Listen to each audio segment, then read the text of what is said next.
They say family is everything, but sometimes everything you thought you knew about family turns out to be a cruel joke. My wife, Serena, always said she valued honesty above all else. Ironic, given how skillfully she concealed her own truth. And me? I was the fool vacuuming lies out of her car, one upholstery fiber at a time, until I found the one thing she couldn't explain away: my brother-in-law's wedding ring. I'm Oliver, a 37-year-old structural engineer. I've been married to Serena, 35, for 10 years.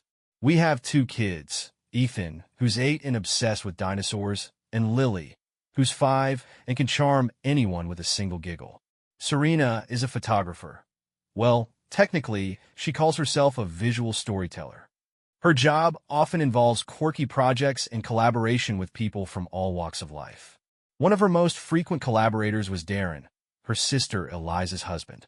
Darren, 38, was a well-known chef in our city, running a trendy restaurant that Serena often photographed for her portfolio.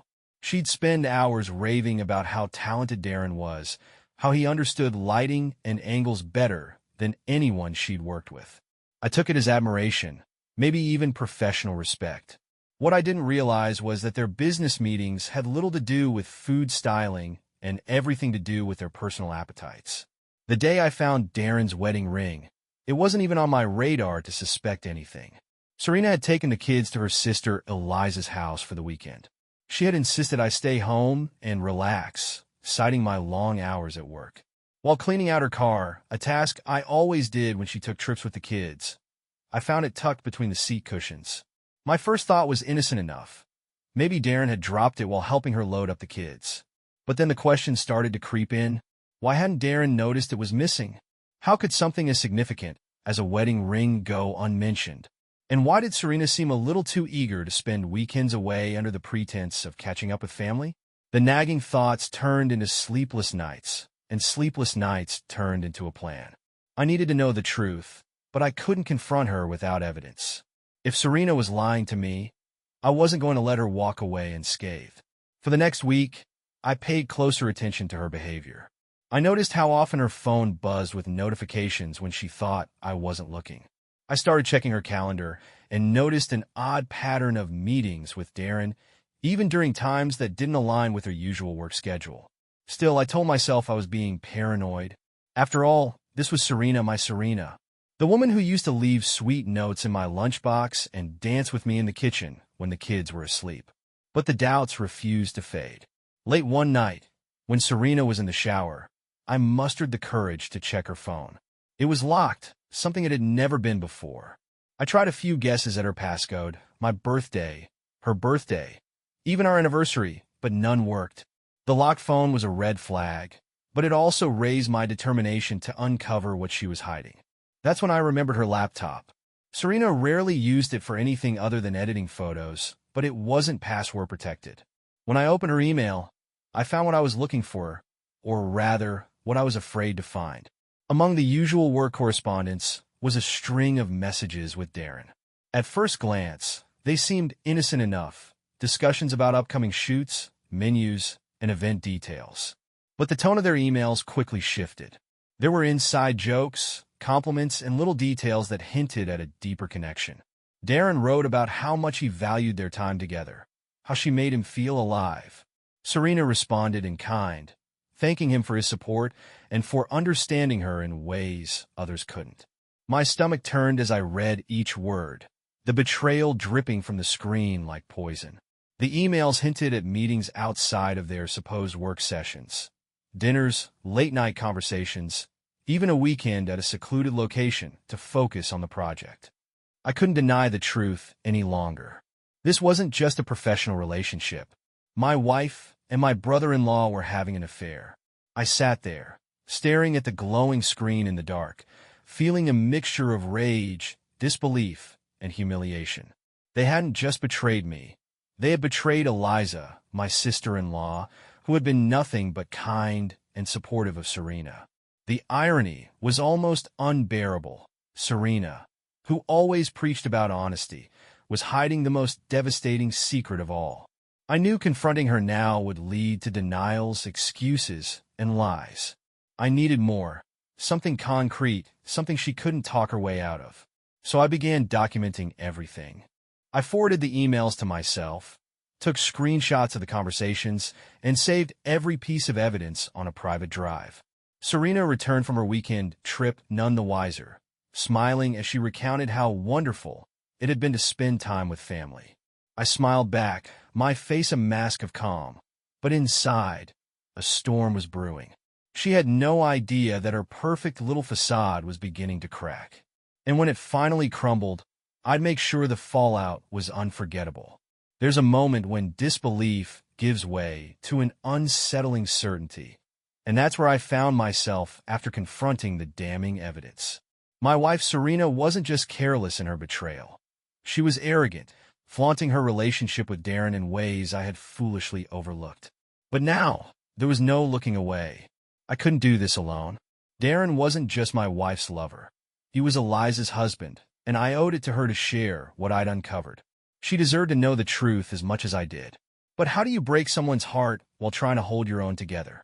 That was the question I wrestled with as I prepared to meet Eliza. When we sat across from each other at the cafe, her usual warmth was impossible to ignore. Eliza was the kind of person who could light up a room, always full of kindness and humor. She didn't deserve what Darren had done, and that made the weight of what I was about to show her even heavier. I started cautiously, pulling out my phone and showing her the evidence. As she scrolled through the texts, photos, and emails, her expression shifted from confusion to disbelief, then to anger. Her hand trembled as she clutched the phone, her knuckles white. I watched as the reality sank in. The man she'd built a life with, the father of her children, had betrayed her in the most despicable way. At first, she refused to believe it. "There has to be some explanation," she whispered, her voice shaking. But the evidence was undeniable, and eventually, her tears gave way to a steely resolve. "How long have you known?" she asked, her voice quiet but firm. "Not long," I admitted, "but long enough to know we can't let them get away with this." It was in that moment that we formed an unspoken pact. This wasn't just about heartbreak, it was about justice. Darren and Serena hadn't just betrayed us. They had made a mockery of the trust we had placed in them. If they were shameless enough to carry on their affair so blatantly, then exposing them for what they were became the only logical conclusion. Eliza and I agreed to take it slow. We didn't want to confront them immediately. That would only lead to lies and excuses. Instead, we decided to gather more evidence, to ensure that when the time came, there would be no room for denial. Darren and Serena had built their relationship on deceit, and we would dismantle it piece by piece. Our first step was to map out their patterns. Eliza knew Darren's habits better than anyone, and I had been paying closer attention to Serena's movements since finding the ring. Together, we began to build a timeline of their meetings, noting the times and places where they claimed to be working but were likely sneaking away together. As the days passed, the cracks in their story became more apparent. Serena's photo shoots often coincided with Darren's new menu consultations, and both seemed to conveniently forget small details about their so-called work. The more we dug, the clearer it became. They weren't just lying. They were sloppy about it. But we didn't let on. At home, I played the role of the unsuspecting husband, listening to Serena's stories with a smile while quietly noting every inconsistency. Eliza did the same with Darren, feigning support while secretly tracking his every move. The deeper we went, the more our anger transformed into resolve. This wasn't just about confronting them. It was about ensuring they couldn't weasel their way out of the truth. When the time came, they wouldn't just face us. They would face everyone they cared about, laid bare for the hypocrites they were. And so, the plan began to take shape. But there was still so much more to uncover. Eliza and I chose not to let on that we knew everything. If Darren and Serena were arrogant enough to think they could continue their affair unnoticed, we would use their confidence against them. I continued monitoring Serena's mirrored phone, each new message from Darren peeling back another layer of their betrayal. Eliza, on her end, played the role of the supportive wife, letting Darren believe he had her trust while quietly piecing together his every deceit. The lies were woven so seamlessly into their lives that it was almost impressive. Almost. It wasn't long before their next scheme came to light. One morning, while Serena was at work, I opened her mirrored messages and saw a text from Darren that read, "I can't wait for this weekend. Just you and me, finally." My stomach twisted as I scrolled further. They were planning a getaway, just the two of them, under the pretense of work and professional development. Serena had already told me about the trip, calling it a work retreat organized by her agency to scout locations for a new campaign. Darren, meanwhile, had informed Eliza that he was attending a chef's course in the next city to hone his skills. Lies. Lies everywhere. Their messages were nauseatingly detailed. Serena gushed about how excited she was to spend time alone with Darren, away from the chaos of their lives. Darren, ever the romantic, promised her the perfect escape. They even joked about how easy it was to fool Eliza and me, laughing at how supportive we both were of their fabricated stories. It took every ounce of restraint I had not to confront Serena right then and there. The audacity, the smugness of their deceit was almost unbearable. But Eliza and I had made a pact. No confrontation without absolute proof. This trip would be the perfect opportunity to collect the final pieces of evidence. That evening, Serena casually brought up her work retreat during dinner.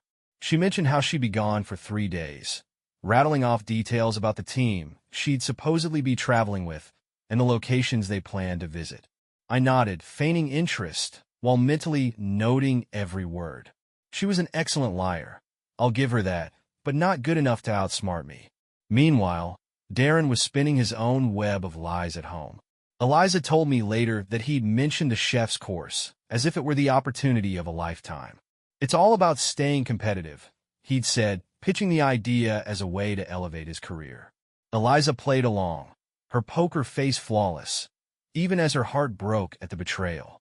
Over the next few days, Serena and Darren meticulously planned their trip, blissfully unaware that every message, every detail, was being tracked.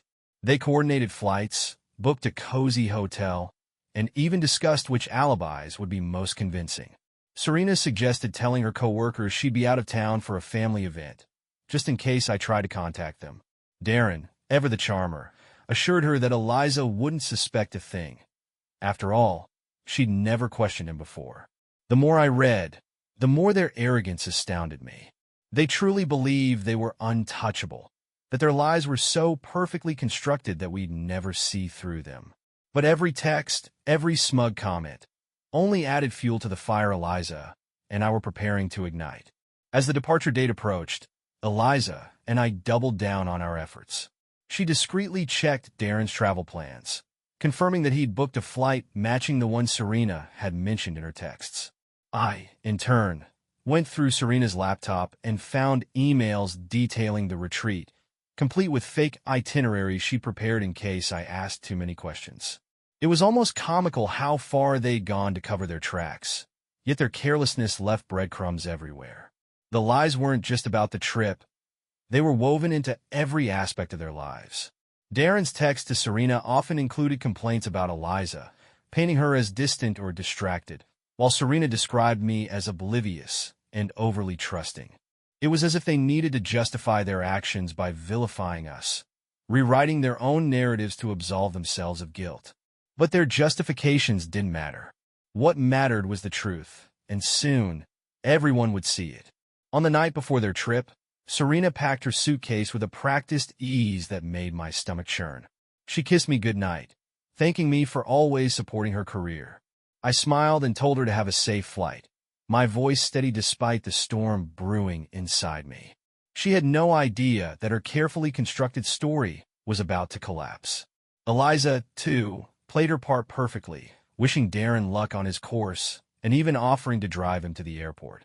Darren, ever the actor, accepted with a smile, unaware that she had already mapped out every lie he'd told. As I watched Serena sleep that night, her breathing calm and even, I felt a strange sense of detachment. This woman, the one I had loved and trusted for so many years, had become a stranger. Her betrayal had turned her into someone I no longer recognized, and there was no going back. The same realization had dawned on Eliza, and it only strengthened our resolve. This wasn't just about betrayal anymore. It was about justice. Darren and Serena thought they were clever, but they were about to learn the hard way that lies, no matter how intricately woven, always unravel in the end. The morning of the trip arrived, and with it, the culmination of our meticulous planning. Darren and Serena were blissfully unaware that the noose of their lies was tightening around them. As Darren kissed Eliza goodbye at their front door and promised to call as soon as he landed, I was already stationed at the airport, waiting for the moment that would strip their betrayal of any deniability. Eliza texted me as she drove Darren to the terminal. Her messages were short and to the point. There was no room for sentimentality now. She'd spent the car ride listening to Darren's rehearsed lines about how excited he was for the chef's course, how he couldn't wait to bring back new techniques for the restaurant. It was the same song and dance Serena had given me about her work retreat, and the hypocrisy of it all made my blood boil. I waited near the drop-off area, my camera discreetly positioned for the perfect angle. Darren thought he was getting away with it, smiling and thanking Eliza for her support as she pulled up to the curb. He stepped out of the car, his luggage in tow, and gave her one last kiss before heading inside. Eliza played her role flawlessly, waving him off with a smile that betrayed none of the turmoil underneath. As soon as Darren disappeared into the terminal, I approached Eliza. She parked nearby, and I climbed into the passenger seat, our expressions both grim and resolute. Together, we drove to a quieter section of the parking lot where we could wait for Serena's arrival without drawing attention. It didn't take long. Serena had texted me that morning, leaving a cheery note about her excitement for the retreat and reminding me to pick up the kids from school while she was gone. Her confidence disgusted me, but it also made her predictable. Within minutes, her car pulled into the lot, and she parked near the terminal entrance. Darren was already inside, likely texting her their meeting point. Eliza and I stayed hidden, watching from a distance as Serena stepped out of her car, her suitcase rolling behind her. She glanced at her phone, smiled, and walked toward the terminal. We followed, keeping a careful distance. My heart pounded as I spotted them through the glass doors, Darren and Serena, reunited. He greeted her with an embrace, their faces lighting up in a way that spoke volumes. To anyone else, they might have looked like a pair of travelers sharing a casual hug. But Eliza and I knew better. This wasn't a goodbye. It was the start of their romantic getaway. I snapped the photo just as Darren leaned in to kiss Serena on the cheek, their bags at their feet, and their body language painfully intimate. The shot was perfect, clear, undeniable proof of their lies. Eliza clenched her fists as she watched the scene unfold, but her expression remained steady. "We've got them," she said, her voice quiet but firm. I nodded, my grip tightening around the camera. Serena and Darren didn't linger in the terminal for long. After their greeting, they headed toward the security line, chatting and laughing like a couple with nothing to hide. We watched them disappear through the gates, their betrayal now fully documented. Back in the car, Eliza and I sat in silence for a moment, the weight of what we'd just witnessed settling over us. There was no denying it now. Serena and Darren had crossed every line imaginable. But instead of breaking us, their actions had only strengthened our resolve. The evidence we'd gathered was damning, but this photo was the crowning jewel. It wasn't just about proving the affair. It was about exposing the lies they'd spun to the people who trusted them most. Darren's family, Serena's family. Everyone would know the truth. Eliza drove us away from the airport, her jaw set and her eyes focused on the road ahead. "This isn't just for us," she said finally, her voice steady. "It's for everyone they've lied to." I couldn't have agreed more. Serena and Darren thought they were untouchable, but their lies had finally caught up with them. And now, it was time to prepare for the fallout. There's a saying that revenge is a dish best served cold, but I'd argue it's better served on the big screen with a captive audience. By the time Darren and Serena returned from their little getaway, Eliza and I had orchestrated the ultimate expose. Their arrogance, their lies, their audacity.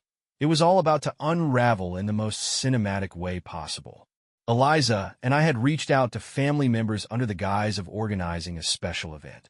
A celebration of love and family, we called it. Darren's parents, Serena's parents, siblings, and a handful of cousins all RSVP'd eagerly, thrilled at the prospect of a private movie night. We booked a small, intimate cinema that specialized in group screenings. Darren's parents even offered to cover snacks, blissfully unaware that they were funding their son's public humiliation. The day of the screening arrived, and the air practically crackled with anticipation. Eliza and I greeted everyone with warm smiles and thanked them for coming. Darren and Serena were late, of course. Fashionably late, they'd probably call it, though their timing was less about fashion and more about squeezing in as much deceit as possible. When they finally arrived, arm in arm and glowing from their romantic escapade, their smiles were met with applause and warm greetings. They played the roles of devoted family members with Oscar-worthy performances. If only they'd known what was waiting for them. As everyone settled into the plush cinema seats, I stood at the front of the room to introduce the movie. Eliza sat near the projector, her finger hovering over the play button, ready to kickstart the evening's feature presentation. "Thank you all for being here tonight," I began, my voice steady despite the adrenaline coursing through me. "Eliza and I have worked hard to make this event unforgettable. What you're about to see is a story of love, trust, and betrayal, a true masterpiece of modern drama." Serena furrowed her brow, and Darren shifted uncomfortably in his seat. The lights dimmed, and the projector whirred to life. The first slide appeared on the screen. Darren and Serena embracing at the airport, their smiles wide and full of secrets.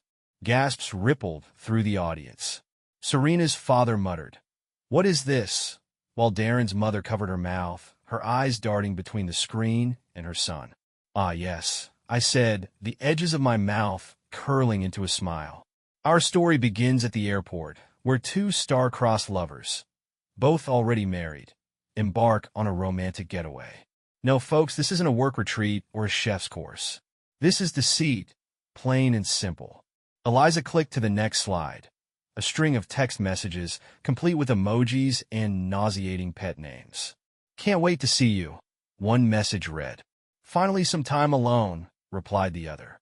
The room erupted in murmurs of disbelief, some family members shaking their heads in stunned silence. "What an emotional exchange," I quipped, keeping my tone light despite the tension. Nothing says professional collaboration like heart emojis and sneaky plans. Slide after slide, we laid bare every detail of their betrayal.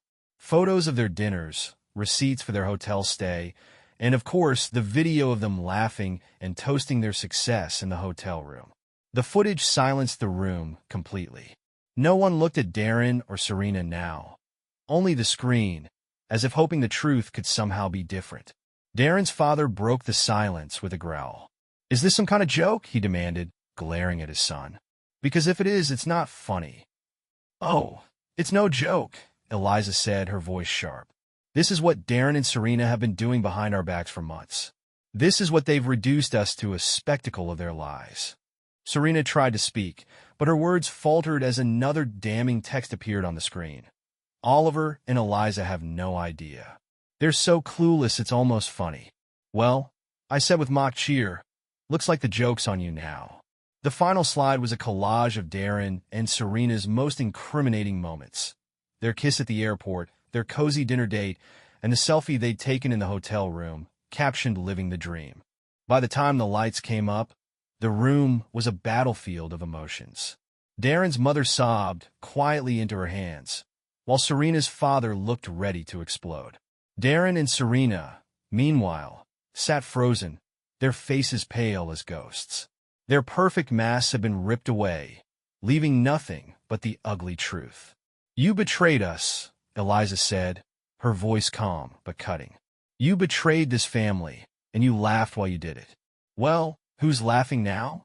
I looked at Serena, meeting her panicked gaze with the cold detachment of a man who no longer cared. "You thought you were clever. You thought we wouldn't find out. But here we are, and now everyone knows who you really are." The silence that followed was deafening. Darren and Serena fumbled for excuses, their words tripping over each other in a desperate attempt to salvage what little dignity they had left. But it was too late. Their lies had been exposed, their fantasies shattered, and their relationships irreparably damaged. As Eliza and I walked out of the theater together, leaving the chaos behind, I couldn't help but feel a grim satisfaction. They had thought they could deceive us, humiliate us, and walk away unscathed. But now, the tables had turned, and it was their turn to feel the sting of betrayal. The fallout was swift and merciless. Divorce papers were served within days of the exposure. Serena tried to plead, offering excuses and half-hearted apologies, but the evidence was insurmountable. The court proceedings were clinical. She lost the house, her credibility, and any hope of salvaging her reputation. Darren's fate mirrored hers. His restaurant faced scrutiny as word of his affair spread, and his family severed ties. For me, life began to heal once the legal ties were cut. I sold the house, moved to a smaller, quieter place, and threw myself into my work. The routine helped, but it was the freedom from lies that truly allowed me to breathe again. For the first time in years, I wasn't living in someone else's shadow. Months later, I met Eliza for coffee. She looked composed, though there was a weariness behind her smile. Darren had spiraled, his career was in ruins, his relationships shattered. He had tried to reconcile with her, but she stood firm, unwilling to entertain the man who had destroyed their family. "He's living in a cheap apartment now," she said, her voice steady. "And Serena? Last I heard, she's bouncing between part-time gigs, struggling to stay afloat." I nodded, feeling a pang of pity that quickly evaporated. They had earned their downfall. Eliza and I parted with the unspoken understanding that while we couldn't erase the pain, we had reclaimed our dignity. Betrayal had tried to break us, but in the end, it was Serena and Darren who were left to pick up the broken pieces of their lives.